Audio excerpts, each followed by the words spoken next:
Au plaisir de vous retrouver sur la télévision nationale. Au sommaire de cette édition, coopération Guinée-Union européenne, l'institution vient d'octroyer un montant de 233 milliards de francs guinéens à notre pays et c'est une marque de soutien à la transition en cours.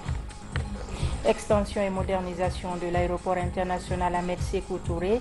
Les travaux ont été lancés ce samedi par le Premier ministre Dr Bernard Gomo. 3 millions de passagers sont attendus par an. Aussi dans ce journal, le ministère de l'enseignement technique s'apprête à lancer les journées olympiades des métiers. L'enjeu est de créer une émulation saine entre les écoles. C'est tout pour les titres. Bonsoir à tous et merci de nous rejoindre sur la RTG. Hier vendredi 7 avril, les ambassadeurs de la République du Nigeria et du Royaume-Uni ont présenté leurs lettres de créance ainsi que celles de rappel de leurs prédécesseurs au chef de l'État. Ces diplomates comptent œuvrer pour le raffermissement des liens bilatéraux entre leurs pays respectifs et la Guinée. Fatmata Kourouma. Le président de la transition, chef de l'État, le colonel Mamadi Doumbouya, a reçu ce vendredi 7 avril 2023 au Palais Mohamed V 2 ambassadeurs pour la traditionnelle présentation de lettres de créance. Il s'agit des diplomates du Royaume-Uni et de la République du Nigeria. Son Excellence John Marshall, qui aura la charge de veiller au développement des relations entre Londres et Conakry.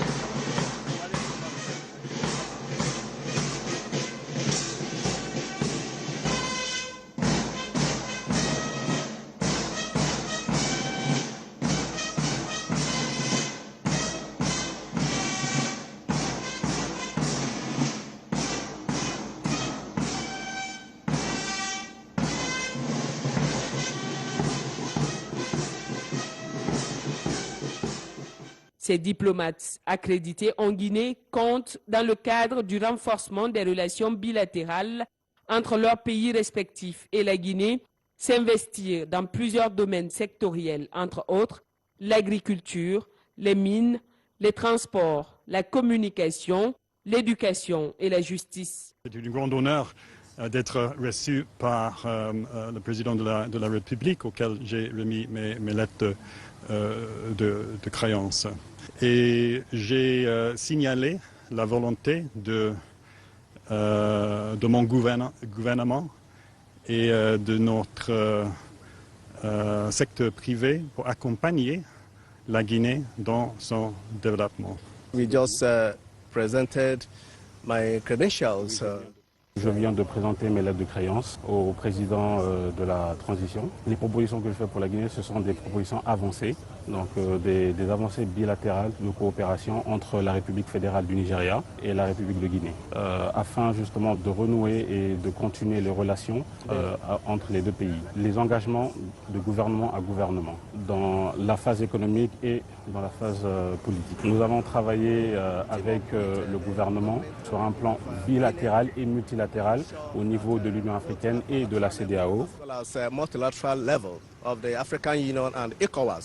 La cérémonie de remise des lettres de créance s'est déroulée au Palais Mohamed V, en présence du Premier ministre, chef du gouvernement, des membres du cabinet civil de la présidence et du ministre des Affaires étrangères, de l'intégration africaine et des Guinéens établis à l'étranger. En recevant les lettres de créance, le chef de l'État du pays accréditaire s'engage également à contribuer à l'accroissement des liens bilatéraux avec les différents États accréditants. L'ambassadeur d'Angola en Guinée fait ses adieux au ministre des Affaires étrangères. La diplomate angolaise se dit rassurée de la collaboration franche entre son pays et le nôtre, une collaboration qui date depuis les premières heures de l'indépendance de la Guinée.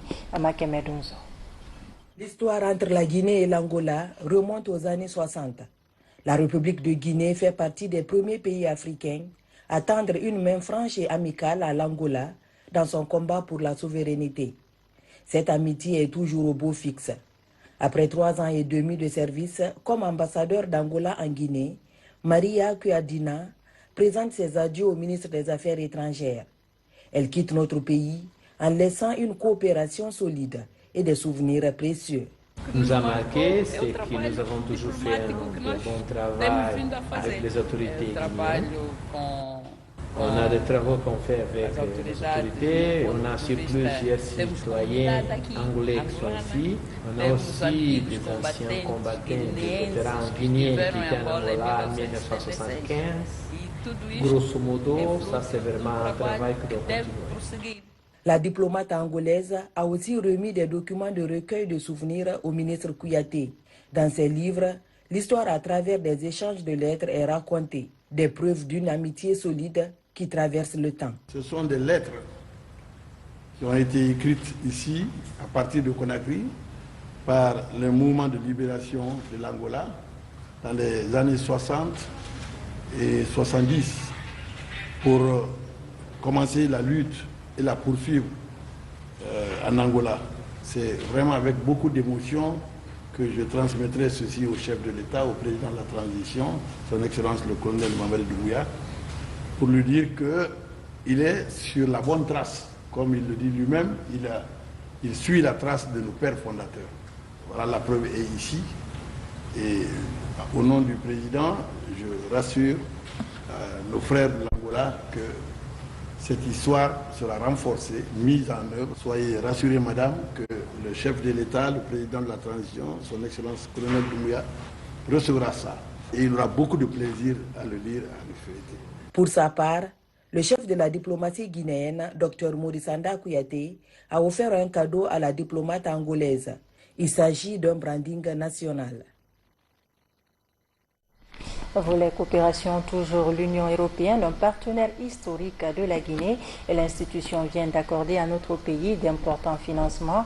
Il s'agit d'un montant de 233 milliards de francs guinéens en soutien à la transition et à la facilité de coopération et de communication. Tabansila et Sana Kamara pour plus d'explications. Une transition inclusive et réussie, l'Union européenne reste déterminée à accompagner la Guinée dans sa dynamique de rectification institutionnelle et de refondation de l'État. L'institution vient encore d'accorder au gouvernement 2 importants financements. Il s'agit de 233 milliards et de 37,27 milliards de francs guinéens.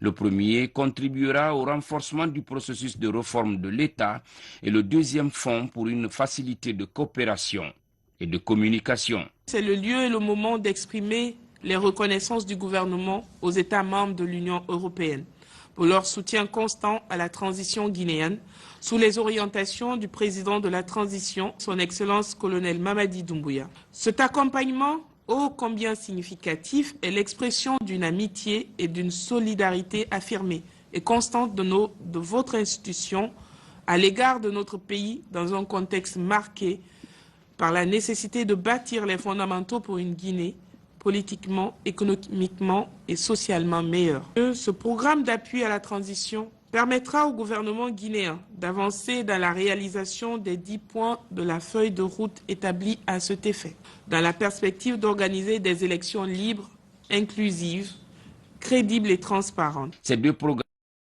étaient le plan d'action 2023 de l'Union européenne pour la Guinée, dont le montant s'élève à nos jours à 39 millions d'euros. Cette nouvelle enveloppe financière nous permettra de renforcer le cadre de notre coopération technique et du dialogue politique que nous entretenons avec la République de Guinée. S'agissant de la facilité de coopération et de communication, son objectif sera de maximiser l'efficacité de la coopération européenne en stimulant le développement économique durable du pays et en promouvant une approche fondée sur le respect d'égalité des chances entre les hommes et les femmes. Elle soutiendra également les actions de diplomatie culturelle et politique, en particulier la promotion des investissements européens. Je me réjouis de la signature de cette convention qui marque une nouvelle fois concrètement le soutien de l'Union européenne à la République de Guinée. Cette signature de convention a, en plus de la ministre du Plan et de la Coopération internationale, mobilisé le ministre de l'Économie et des Finances et celle de l'Information et de la Communication, dont le département est concerné par le second volet de cet appui de l'Union européenne. Au palais Mohamed V, 45 promus ont prêté serment vendredi. C'est le Premier ministre chef du gouvernement qui a présidé la cérémonie de prestation de serment. Reportage Adjujan Aboubakar Kamano, correspondant de la presse militaire. Pour renforcer et améliorer davantage le fonctionnement des services publics, les autorités de la transition mettent en place un certain nombre de mécanismes. Dans cette mission régalienne, des cadres composés de filles et fils de Guinée sont nommés à des postes de responsabilité. Mis à contribution, les promus prêtent serment devant les autorités compétentes avant de prendre fonction. À l'image des précédents, ce sont 45 autres cadres récemment nommés qui se sont prêtés à cet exercice ce vendredi au palais présidentiel Roi Mohamed V. Acte d'engagement sur l'honneur. Je sous-signe Alexandre Kohl que dans mes fonctions de conseiller principal du ministère des Transports, promets et jure devant Dieu et sur mon honneur à accomplir avec loyauté, fidélité et dévouement mes fonctions et charges d'État. Je me conformerai scrupuleusement aux dispositions de la charte de la transition, aux principes de l'honneur, de la probité et de la dignité, sans préjudice sur l'équilibre social, politique, culturel de la nation guinéenne. Convaincu de ma bonne foi et de ma volonté de servir la nation, l'État et le président du CNRD, président de la transition, je souscris librement à ces engagements et appose ma signature pour que plaise à Dieu de m'aider à me conduire dignement tout au long de ma mission envers lui, envers le président du CNRD. Je le jure. Moi, Naïté Mariam, directrice communale de la culture, du tourisme et de l'artisanat de Kaloum, m'engage à respecter scrupuleusement l'acte d'engagement sur l'honneur que je viens de signer. Je le jure. En marche vers l'idéal, le gouvernement guinéen, sous les auspices du président de la transition, le colonel Mamadi Doumbouya, poursuit ses efforts de repositionnement, de redressement, de développement, entre autres. Tout en invitant les promus à s'inscrire dans cette dynamique, le Premier ministre chef du gouvernement, entouré du ministre directeur du cabinet de la présidence de la République, Guiba Diakité, et du ministre des Infrastructures et des Travaux publics, a mandaté El Hadj Gandou Bari de s'adresser à ces promus afin de leur prodiguer d'utiles conseils. Je voudrais,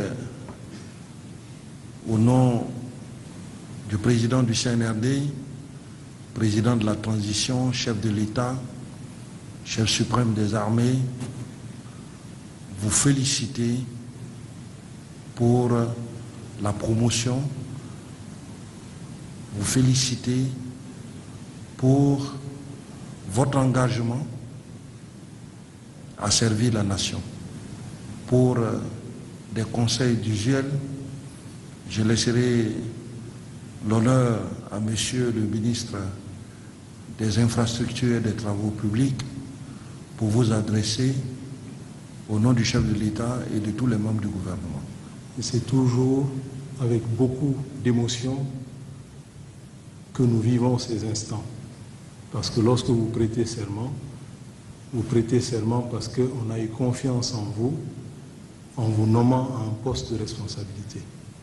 Parmi des millions de Guinéens, peut-être plus capables que chacun d'entre nous ici. Donc nous devons nous rappeler tous les jours que nous avons prêté serment. Nous devons nous rappeler tous les jours que nous avons bénéficié de la confiance du président de la transition et servir comme lui, de manière désintéressée, de manière intègre et de rester engagé aux principes et valeurs qui sont contenus dans la charte de la transition. Son Excellence, Monsieur le Premier ministre, a bien voulu vous remettre personnellement et à chacun d'entre vous. Ces cadres promus s'engagent à servir le peuple de Guinée dans la loyauté. Quant aux femmes, elles saluent le leadership du chef de l'État qui prend en compte leur représentativité à des postes de responsabilité au sein de l'administration publique. C'est un défi que nous devrons relever. On mesurera déjà l'immensité des tâches qui nous attend. Nous allons essayer, n'est-ce pas, d'aller au front, de mériter cette confiance, d'honorer nos engagements On est très satisfaits, on est très contents. On a été choisi parmi tant de Guinéens, des milliers de Guinéens qui peut-être certes sont même capables plus que nous. Voir aujourd'hui qu'il y a beaucoup de représentativité des femmes à cette prestation de serment, j'avoue vraiment que c'est un acte solitaire et un acte que je salue beaucoup. Vraiment de continuer sur cette lancée parce que la femme aussi peut faire quelque chose. Et sans la femme, moi je pense qu'il n'y a pas de développement. Ainsi, ces 45 cadres seront installés les jours à venir, chacun dans ses fonctions. Et c'est parti pour les travaux d'extension et de modernisation de l'aéroport Ahmed Sékou Touré de Conakry. Ce projet présidentiel sera réalisé par le groupe Al Bayrak pour un délai d'exécution de 20 mois. Les travaux ont été lancés ce samedi par le Premier ministre chef du gouvernement en présence du ministre léonais des Transports. Compte rendu, Hadi Kamara. C'est le Premier ministre chef du gouvernement, Dr Bernard Goumou, en compagnie du président du Conseil national de la transition, Dr Dansa Kourouma, qui procède à la pose de la première pierre des travaux d'extension et de modernisation de l'aéroport international Ahmed Sékou Touré. Ce site a existé depuis des années 1940 à travers la construction d'une simple piste pour accueillir les vols coloniaux en provenance de Dakar.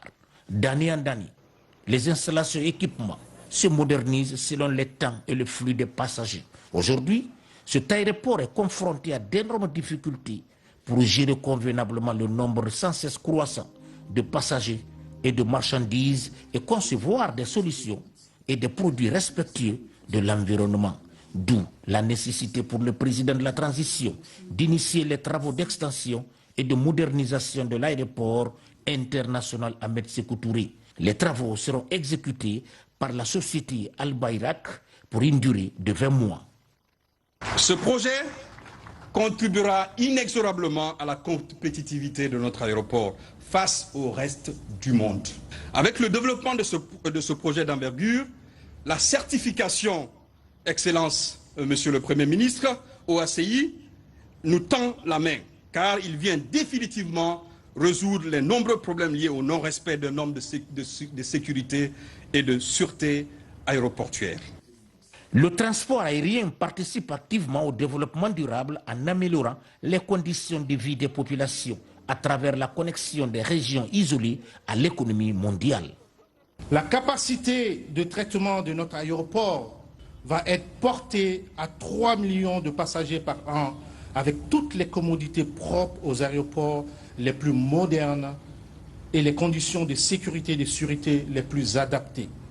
Cet aéroport, qui sera respectueux de l'environnement, sera également pourvu d'une alimentation en énergie solaire, ce qui en fera, dans ce cadre, l'unique en Afrique de l'Ouest. Le démarrage des travaux d'expansion et de modernisation de l'aéroport international Ahmed Sékou Touré marque une importante étape dans la vie de notre nation. Il symbolise la confiance retrouvée dans notre pays. C'est aussi un signal fort de relance de notre économie qui est un vecteur d'accélération de la croissance.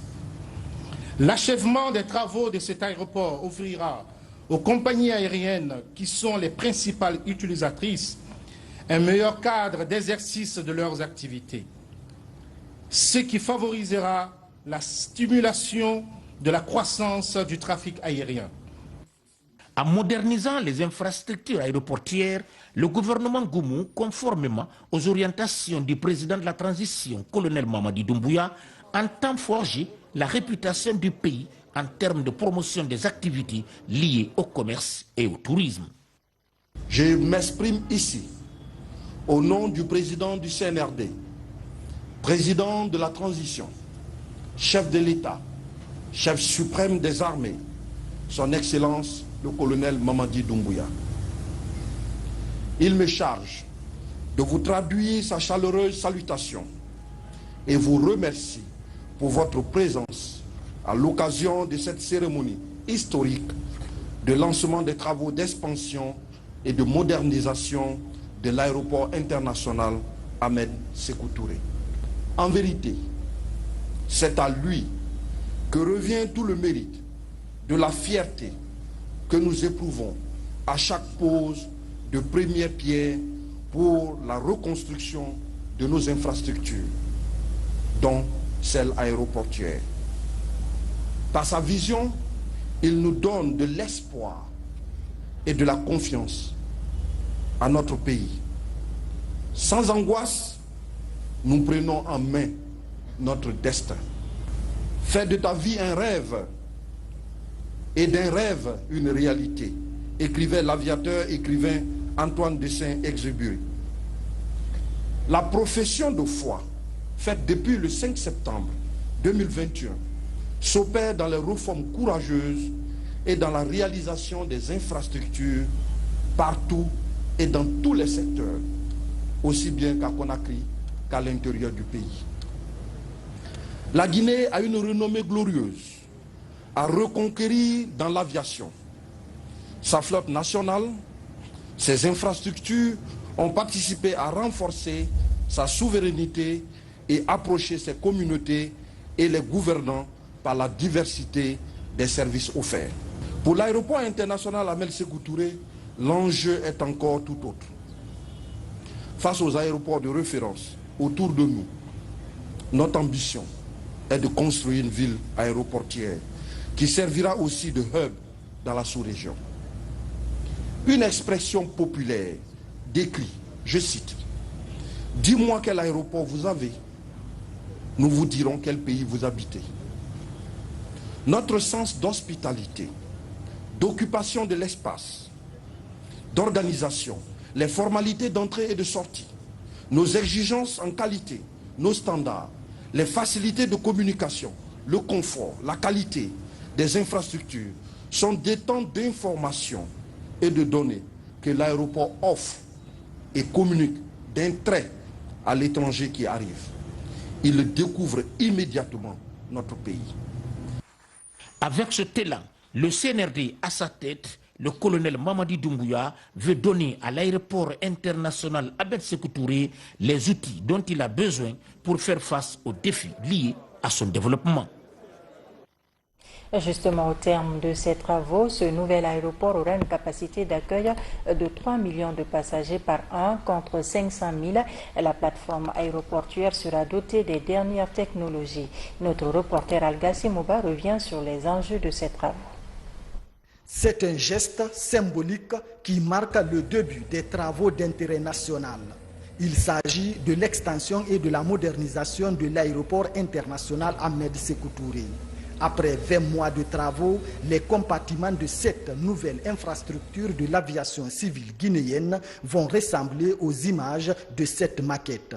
Ce chantier de modernisation va permettre de réaliser un nouveau terminal passager sur 32 000 m² pour une capacité d'accueil de 3 millions de passagers par an.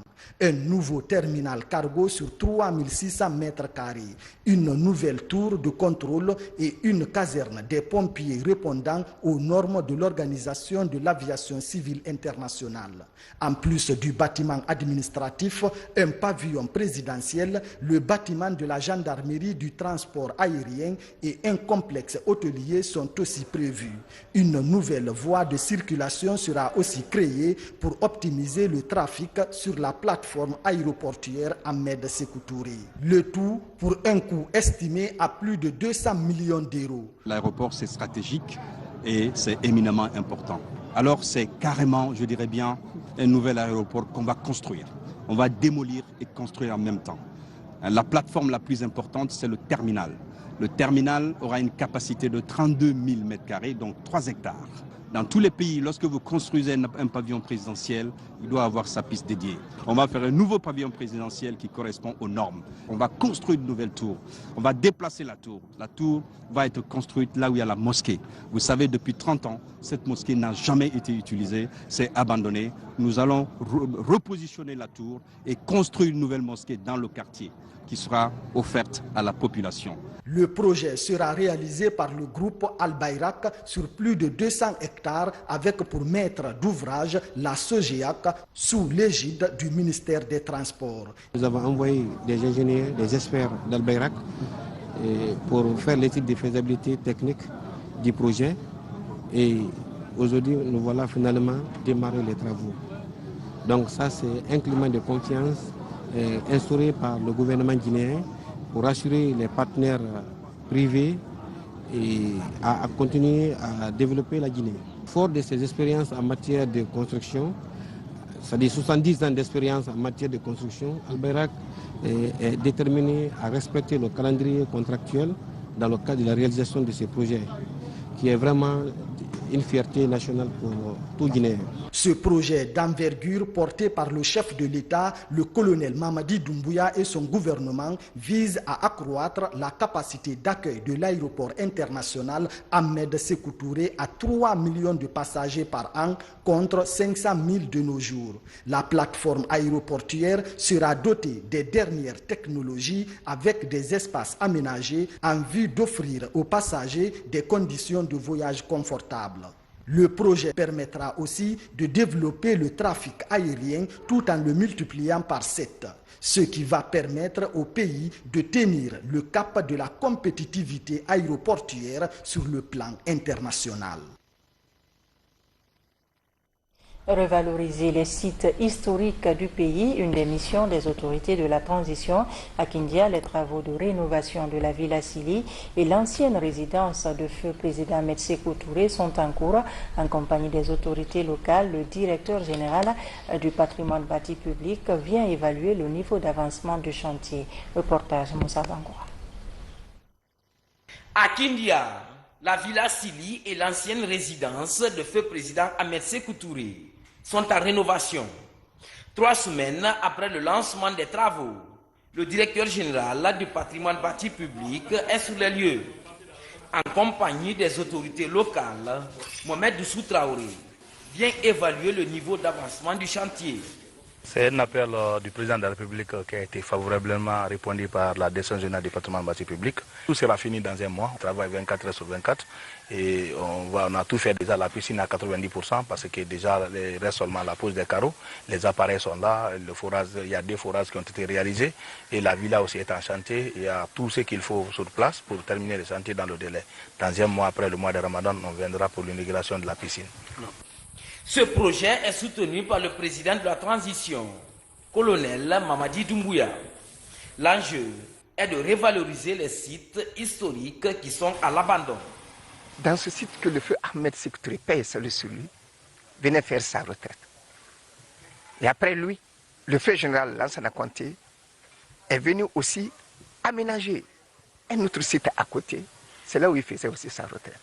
Et si du colonel Mamadi Doumbouya, le patrimoine bâti s'acquitte de ce devoir historique de rénover cette partie, on ne peut que remercier le CNRD. En plus de la rénovation des bâtiments, un complexe sportif, une piscine et un centre de loisirs seront réalisés dans un délai contractuel d'1 mois. Le déguerpissement des artères publiques de la ville de Conakry, on constate le retour de certains citoyens sur les lieux. À cet effet, le maire de la commune de Matoto mobilise les forces de maintien d'ordre pour une nouvelle opération. L'autoroute Fidel Castro est la première étape de cette opération. Marwan Kamara. Conformément aux instructions des autorités de la transition, les opérations de marquage et de déguerpissement des emprises publiques se poursuivent dans la commune de Matoto. Le maire de Matoto et sa suite sont sur le terrain. Objectif, dégager les véhicules et les petits commerces qui empiètent sur les artères publiques de sa juridiction. On a déjà fait une cartographie dans le cadre de ce déguerpissement, mais nous avons commencé d'abord au niveau de la tannerie jusqu'au niveau de la sortie de Kissoso et nous sommes maintenant sur l'autoroute. Ça ne va pas s'arrêter là, mais cette fois-ci la particularité est que nous allons non seulement traquer tous ceux qui sont auteurs de cette situation et en même temps les véhicules immobilisés les envoyer à la fourrière. Maintenant, les services de sécurité vont passer pour voir si toutefois les citoyens ont respecté les consignes données par les autorités. En général, après ces opérations de déguerpissement, les mêmes comportements reprennent. L'engagement citoyen autour de la question du civisme devrait être la préoccupation de tous afin de réduire les embouteillages et donner une belle image à notre capitale. Nous sommes vraiment soulagés parce que cette route-là, elle est très restreinte. Si au moins que les garages et les taudis sont collés, il n'y aura pas de passage sur les trottoirs.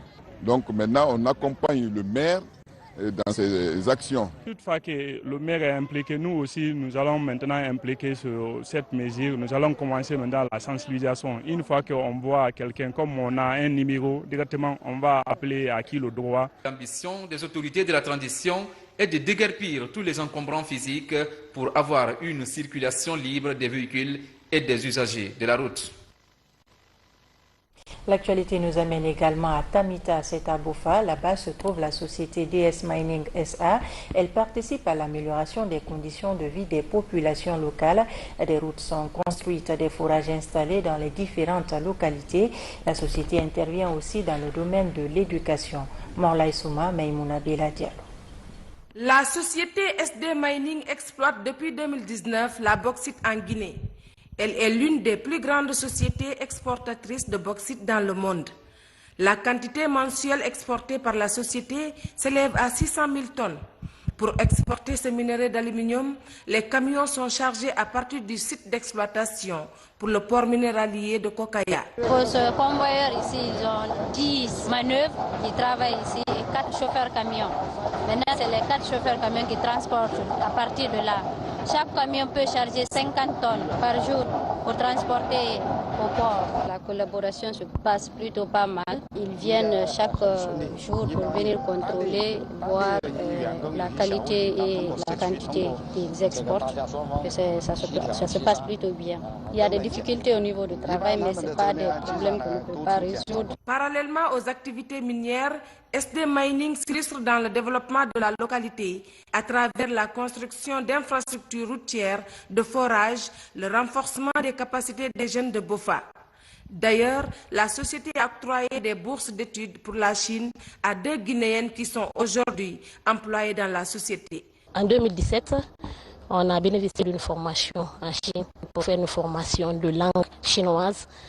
Et la société Sonda Mining a pris tout en charge.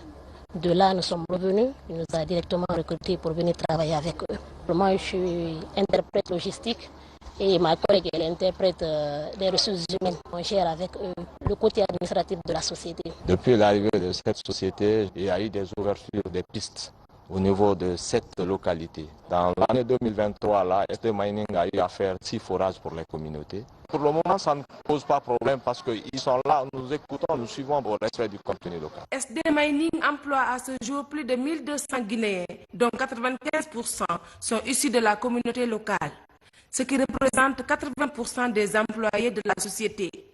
Concernant les perspectives, SD Mining projette la construction à Kafilia d'une école professionnelle digne de son nom, qui servira bien au-delà de la région.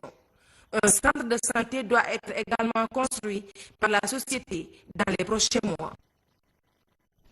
Je vous le disais dans les titres au ministère de l'enseignement technique, on s'active dans la préparation des journées du secteur couplées aux Olympiades des métiers. L'objectif est d'informer le public sur le potentiel de l'enseignement technique. Tiana Ousmane Diallo à Marako Bassouma.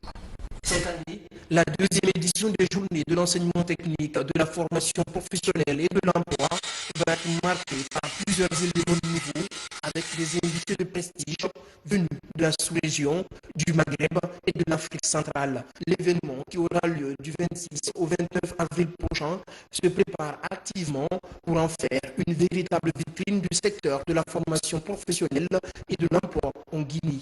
Les journées, c'est de mettre le secteur privé, les décideurs publics, donc que nous sommes, ainsi que les opérateurs de formation ensemble pour qu'ils puissent justement discuter, échanger, évaluer les actions passées et se projeter vers le futur. Ça met les gens ensemble, ça met la lumière sur les métiers et en dernier ressort, ça permet justement aux jeunes de se faire la main aussi et d'apprendre les gestes utiles dans les métiers spécifiques. Durant ces journées à venir, une compétition dénommée les Olympiades des métiers va mettre en lice plusieurs jeunes techniciens et apprenants.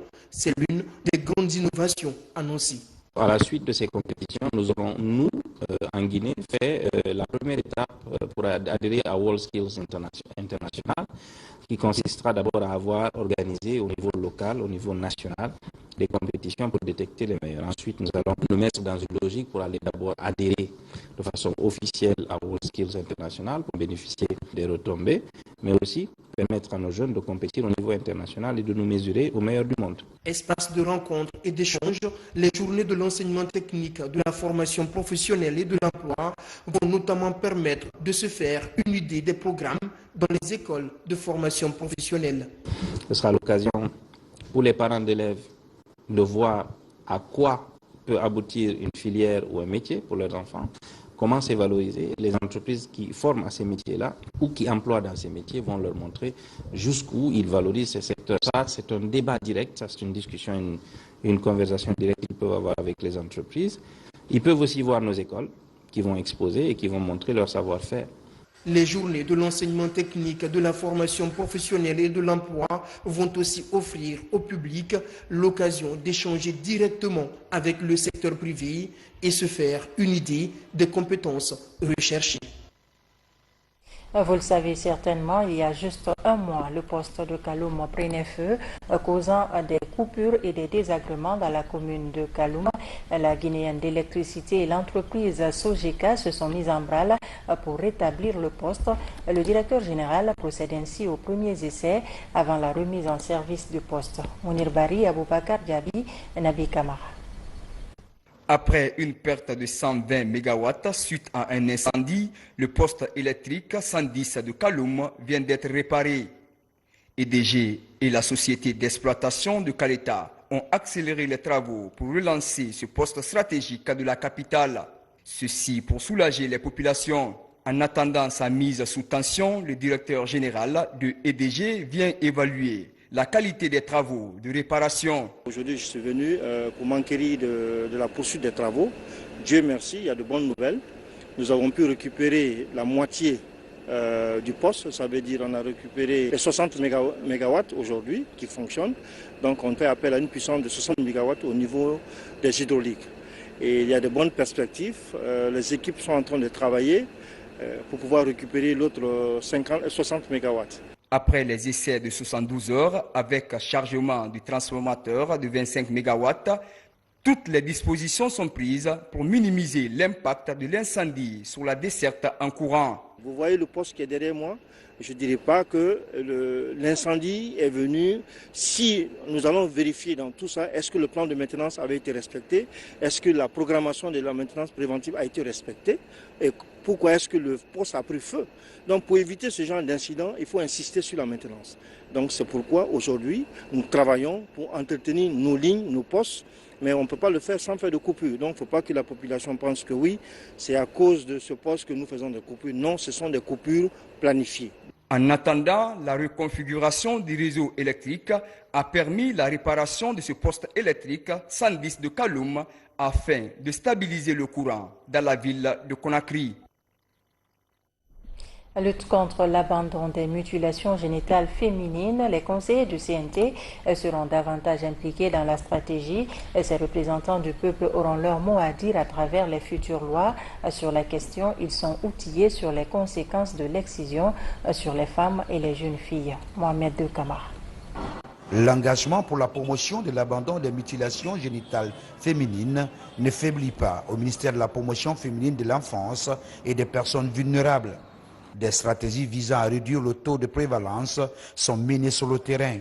Cette fois-ci, les représentants du peuple sont impliqués dans la lutte. Pour les autorités du département, les conseillers du CNT doivent être informés et sensibilisés sur les conséquences de cette pratique et la nécessité de son élimination. Les mutilations génitales féminines constituent vraiment un réel problème de société dans notre pays.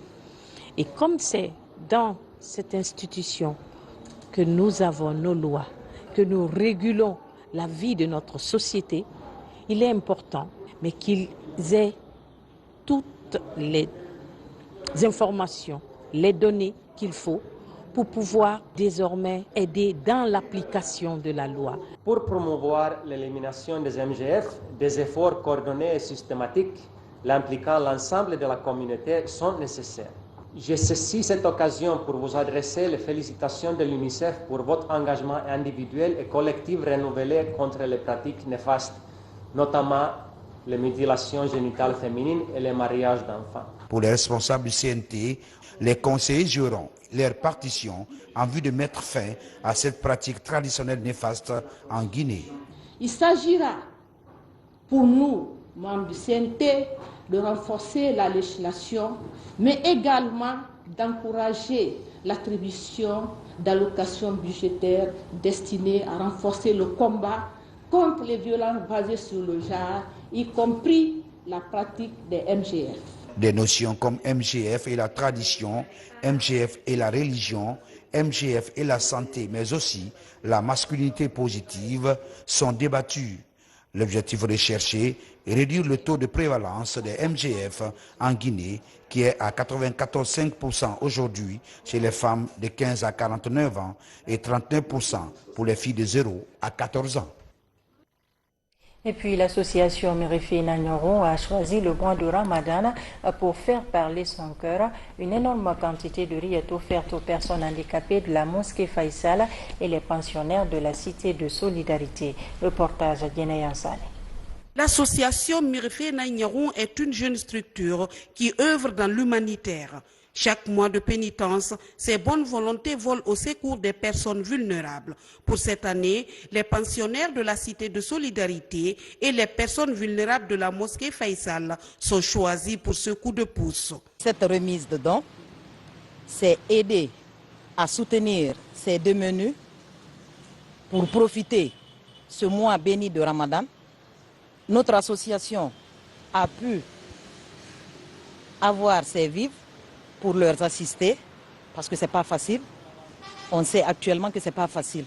Donc l'idée est venue comme ça. On a facilité comme ça et Dieu nous a aidés. On est dans la joie. Dieu nous dit de faire des sacrifices. Voir ces femmes regroupées en association, faire le sacrifice, nous réjouit beaucoup. Que Dieu vous bénisse.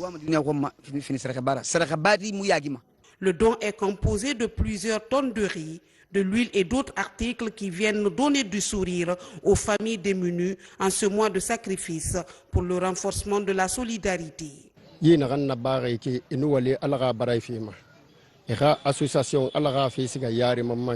Nous sommes contents de cette association qui est venue pour faire ce don. On les remercie pour ce geste. Même quelqu'un vient avec un grain. Vraiment, ce n'est pas ce qu'on voit sous le grain là, mais la volonté. Il y a beaucoup de lieux où vous pouvez envoyer là-bas. Donc vraiment, c'est un remerciement d'abord à votre endroit. Et vraiment, on est très contents de l'association Mirifi Nagnoron. Principal objectif de cette jeune association, le maintien de la paix et de la quiétude sociale. C'est pourquoi une lecture du Saint-Coran a couronné ces activités de remise de dons. Et les donateurs promettent de pérenniser cette action d'assistance sociale. Religion et nous partons à Kissidougou où les rideaux sont tombés sur la 5e édition du concours de mémorisation du Saint-Coran.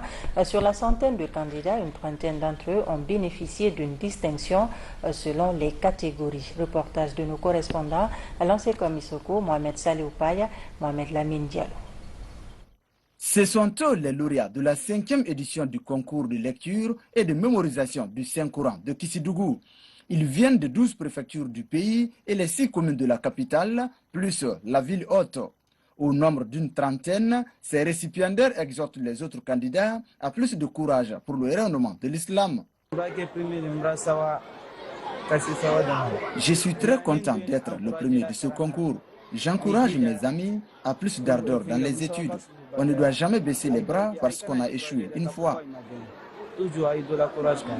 Organisée par la Fondation Ali Djaouné, cette 5e édition a mis aux prises 120 candidats dans plusieurs disciplines. Le but est de promouvoir un islam tolérant en République de Guinée. La promotion de la culture islamique, notamment la lecture coranique, la mémorisation, les écoles, les mosquées, les hôpitaux, les forages. Tout ce qui est lecture du Coran Pour la génération montante, vraiment ça nous réjouit, puisque nous voyons les concours qui se passent maintenant là dans le monde. Nous voulons que aussi nos jeunes de la place soient comme eux, voire même plus que eux. Premièrement, je suis comblé de joie. Nous souhaitons désormais que ce concours se tienne ici, parce que ces initiatives, pareilles, sont nombreuses à Conakry.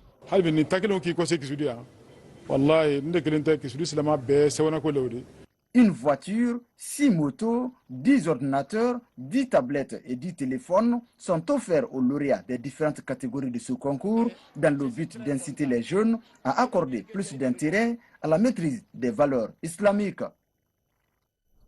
Après 40 jours de jeûne, les fidèles chrétiens célèbrent la fête de Pâques ce dimanche 9 avril.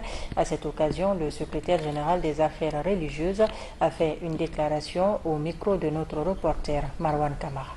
Chrétiens et chrétiennes de Guinée et du monde, chers compatriotes, enfin vous avez pu, au terme de 40 jours de jeûne, de prière et d'aumône, aboutir à ce jour de grâce qui est Pâques, résurrection du Christ Sauveur. À cette heureuse occasion, j'ai l'honneur au nom de son Excellence, Monsieur le Président du CNRD, Président de la Transition, chef de l'État, chef suprême des armées, le colonel Mamadi Doumbouya, celui du Premier ministre chef du gouvernement et tous les fidèles croyants de Guinée, vous souhaitez une merveilleuse fête de Pâques 2023.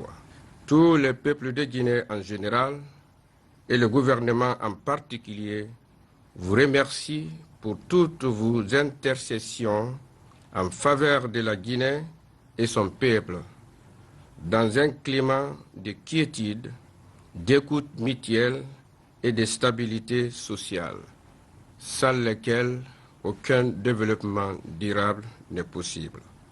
Chers compatriotes, continuons tous de prier pour notre chère patrie, pour l'unité nationale, la paix, la prospérité et le développement durable. Bonne fête de Pâques à toutes et à tous. Je vous remercie. Et puis on enchaîne avec ce communiqué. Les ministères de l'enseignement préuniversitaire et de l'alphabétisation et celui de la jeunesse et des sports ont l'agréable plaisir d'informer le peuple de Guinée que l'équipe guinéenne de football scolaire est sacrée championne d'Afrique au compte de la première édition du championnat panafricain de football scolaire continental initié par la CAF. Elle a battu ce samedi 8 avril 2023 en finale la formation scolaire de l'Afrique du Sud à Durban au tir au but 5 contre 4 après un match nul 1-1 à l'issue du temps réglementaire. À cette heureuse occasion, le gouvernement guinéen, à travers les ministères de l'enseignement préuniversitaire et de l'alphabétisation et celui de la jeunesse et des sports, compte réserver un accueil chaleureux aux jeunes écoliers sportifs de Guinée, champions d'Afrique et à leur encadrement. Un calendrier de la cérémonie d'accueil sera communiqué dans les jours qui suivent. Fait à Conakry le 8 avril 2023. La page noire pour boucler cette édition d'information, la RTG à nouveau en deuil. Notre collègue Ezedine Sagné, technicienne monteuse audiovisuelle à la télévision nationale, est décédée ce samedi des suites de maladie à Conakry. Toujours sourire aux lèvres et accueillante, la défunte a su marquer son passage à la RTG à travers ses prestations et sa disponibilité à servir à tout instant. La direction générale et l'ensemble des travailleurs de la RTG présentent leurs vives condoléances à sa famille biologique. Par la même occasion, Monsieur le directeur général de la RTG et la famille Ezedine vous informent de la levée du corps de notre regretté le lundi 10 avril 2023 à 7h à la morgue de l'hôpital Ignace Dine, suivi de l'enterrement à Wassou, c'est à Bouramaya, préfecture de Dubreka, après la prière de 14h. Paix à l'âme de notre regretté. Amen. Fini ce journal. Merci de nous avoir reçus chez vous. L'actualité se poursuit sur notre site, le www.rtgcoloma.info. Bonne suite de programme sur nos antennes.